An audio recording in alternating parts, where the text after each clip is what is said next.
അവനാത്മാവെ അഗ്നിനാളമായി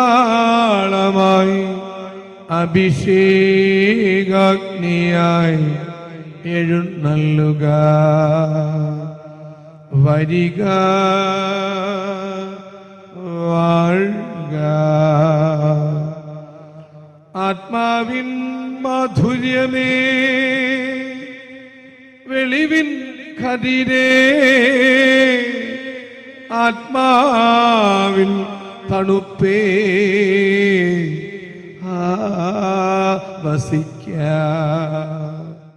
ഈശോയിൽ അനുഗ്രഹീതരായ മക്കളെ, നിയമാവർത്തനം 31:8 അവിടുന്ന് നിന്നെ ഭഗ്നാശനാക്കുകയോ പരിത്യജിക്കുകയോ ഇല്ല.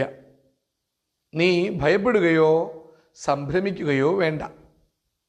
വാത്സല്യത്തോടെ പുറകിൽ നിന്ന് പുണർന്ന് നെഞ്ചോട് ചേർത്ത് വെച്ച് ഭയപ്പെട്ട് സംഭ്രമിച്ച് എല്ലാം തകർന്നു എന്ന് കരുതി മുന്നോട്ട് പോകാൻ ഇനി സാധിക്കില്ല എന്ന് കരുതിയിരിക്കുന്ന ഒരാളോട് അങ്ങനെ ഈശോ തമ്പുരാൻ നമ്മളോട് മിണ്ടുന്നൊരു വചനം വളരെയേറെ ആത്മീയ കൗതുകം തോന്നുന്നു.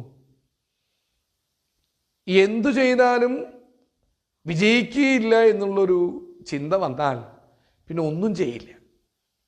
എന്തൊക്കെ ചെയ്തു, അതിലൊക്കെ പരാജയപ്പെട്ടു, വിതച്ചു, കൊയ്യാൻ ചെല്ലുമ്പോൾ ഒന്നുമില്ലാത്തൊരു കാഴ്ചയിൽ ഭഗ്നാശരായവർ.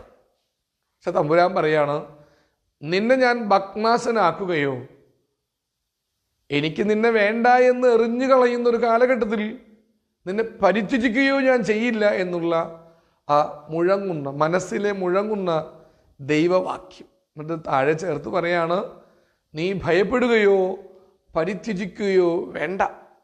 ചിലപ്പോൾ പക്ഷെ നമ്മുടെയൊക്കെ പരിപാലന ഏറ്റെടുത്ത അവർ നമ്മളെ തള്ളിപ്പറയുകയോ ചെന്നപ്പോൾ അറിയില്ലെന്ന് പറയുകയോ ചോദിച്ചത് നിഷേധിക്കുകയോ ചെയ്യാം.